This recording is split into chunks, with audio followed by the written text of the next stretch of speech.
হেই বন্ধুরা, আপনারা কি কেউ চকলেট পছন্দ করেন? ঠিক ধরেছি, অবশ্যই করেন। আসলে আমরা বেশিরভাগ মানুষই চকলেট পছন্দ করি, আর পৃথিবীতে এমন কম মানুষ রয়েছে যারা চকলেট পছন্দ করে না। তবে আপনি কি জানেন আমাদের এই পছন্দের চকলেটের ইতিহাসটা কি? এটা কোথা থেকে এসেছে? আপনি জেনে অবাক হবেন।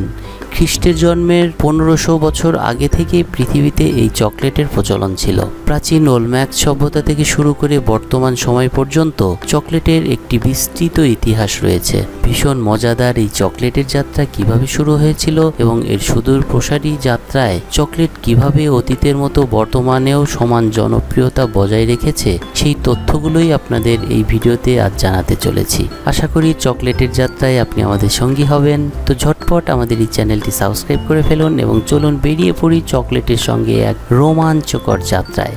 দক্ষিণ আমেরিকার ওলম্যাক সভ্যতা থেকে শুরু করে মায়ানদের হাত ধরে বর্তমান সময় অবধি চকলেট সমানভাবে জনপ্রিয় একটি খাবার হিসেবে পরিচিত ছিল। তবে আজকাল আমরা যে চকলেট দেখতে পাই সেটা অতীতের সঙ্গে বেশ অনেকটা পার্থক্য বজায় রেখেছে।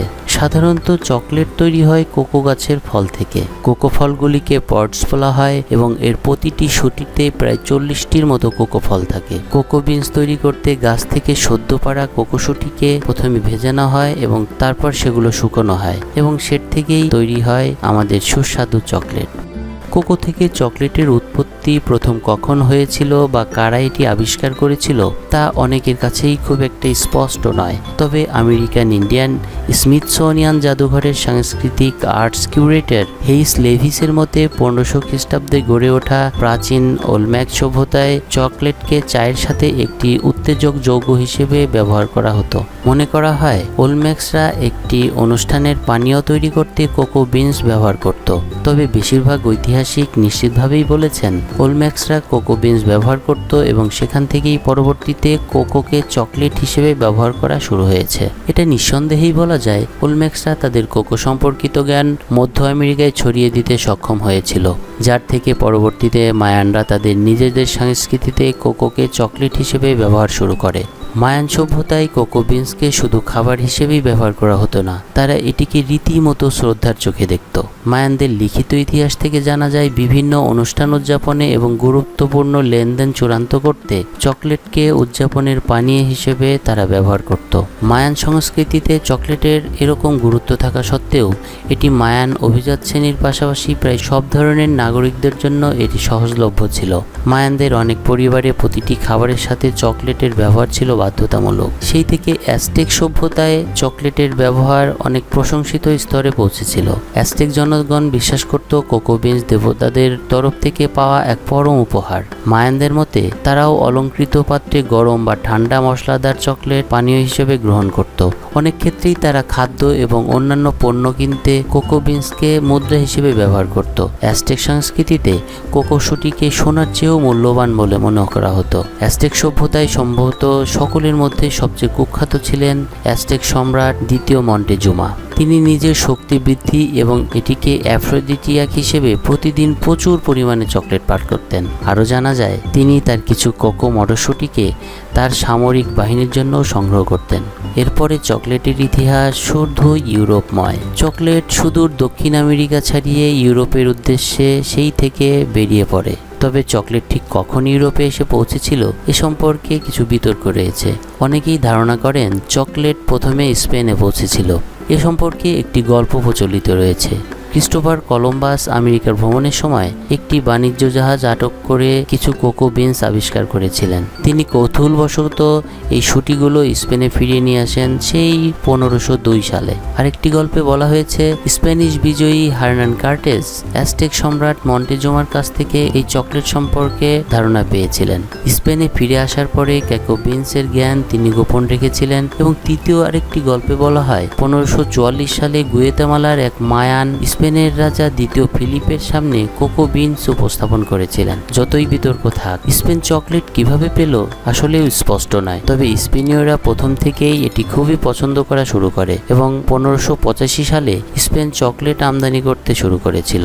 সেই সময় ইতালি এবং ফ্রান্সের মতো অন্যান্য ইউরোপীয় দেশ মধ্য আমেরিকার কিছু অংশ দখল করে এবং এরপর থেকে তারাও চকলেট সম্পর্কে শিখে যায় এবং সেগুলোকে ইউরোপে নিয়ে আসে। এই জনপ্রিয় চকলেটগুলি এরপর থেকে ইউরোপীয় ইউরোপীয় অঞ্চলে ব্যাপকভাবে পরিচিতি পায়। দ্রুতই চকলেট ম্যানিয়া পুরো ইউরোপ জুড়ে ছড়িয়ে পড়ে। চকলেটের উচ্চ চাহিদা থাকার ফলে সেখানে কোকো বাগান তৈরি করা হয় এবং এসব বাগানে হাজার হাজার দাসের কর্মসংস্থান হয়। ইউরোপীয় প্যালেটগুলির গতানুগতিক অ্যাজটেক চকলেট পানীয়ের রেসিপিতে মোটেই সন্তুষ্ট ছিল না। তারা তাদের নিজস্ব কিছু কৌশল এতে প্রয়োগ করেছিল।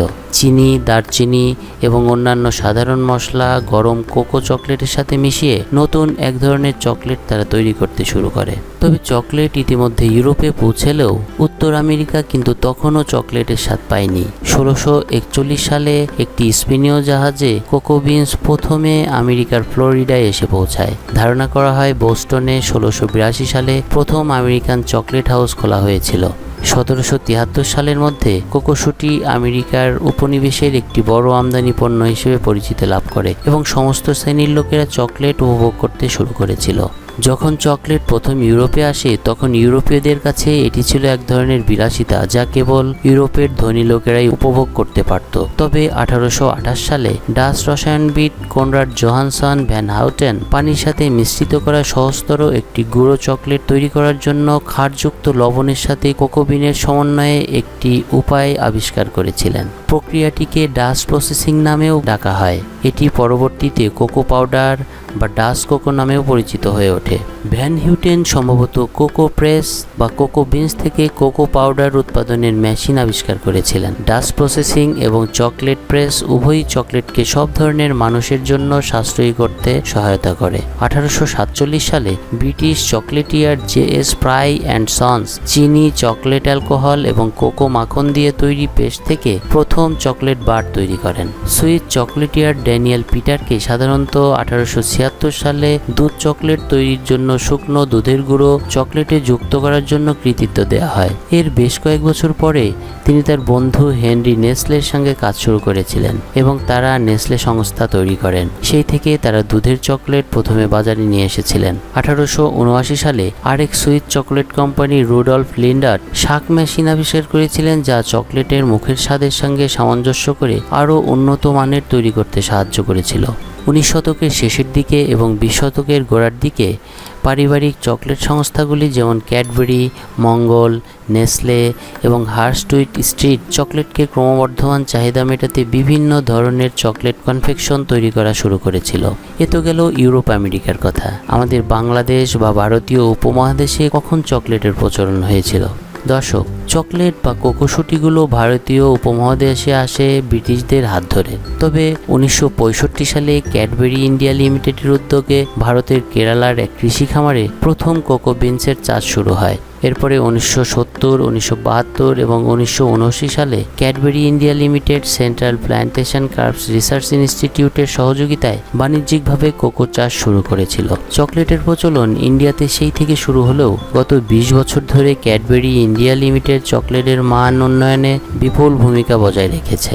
বেশিরভাগ আধুনিক চকলেট উচ্চমাত্রায় পরিশোধিত উপায়ে উৎপাদিত হয়, যদিও কিছু চকলেট কোম্পানি এখনও তাদের চকলেট হাতে তৈরি করে থাকে এবং যতটা সম্ভব খাঁটি উপাদান বজায় রাখার চেষ্টা করে। চকলেট পান করার জন্য খুবই উপলব্ধ, তবে প্রায়শই এটি একটি ভোজ্য মিষ্টান্ন বা বেকড পণ্য হিসেবেও আমরা গ্রহণ করে থাকি। তবে চকলেট বারটিকে অনেক সময় স্বাস্থ্যকর হিসেবে বিবেচনা করা হয় না। তবে ডার্ক চকলেট হার্টের জন্য খুবই স্বাস্থ্যকর। অ্যান্টিঅক্সিডেন্ট সমৃদ্ধ স্ট্রিট হিসেবে এটি বেশ বড় ভূমিকা পালন করে চলেছে। আধুনিককালে চকলেট উৎপাদনের ক্ষেত্রে প্রচুর অর্থ ব্যয় করা হয়। প্রতিটি দেশেই চকলেটের বিভিন্ন ভ্যারাইটি দেখতে পাওয়া যায়। বৃহৎ চকলেটের উৎপাদনকারী সংস্থাগুলি এই চাহিদার সাথে তাল মিলিয়ে তাদের উৎপাদন কার্যক্রম ক্রমেই বাড়াচ্ছে। এটা খুবই স্বাভাবিক যে ভবিষ্যতেও এই চকলেটের মান আরও উত্তরোত্তর বৃদ্ধি পাবে এবং চকলেট সবার জন্যই সহজলভ্য একটি খাবারে পরিণত হবে। তো বন্ধুরা, চকলেটের এই যাত্রায় আপনারা কেমন ছিলেন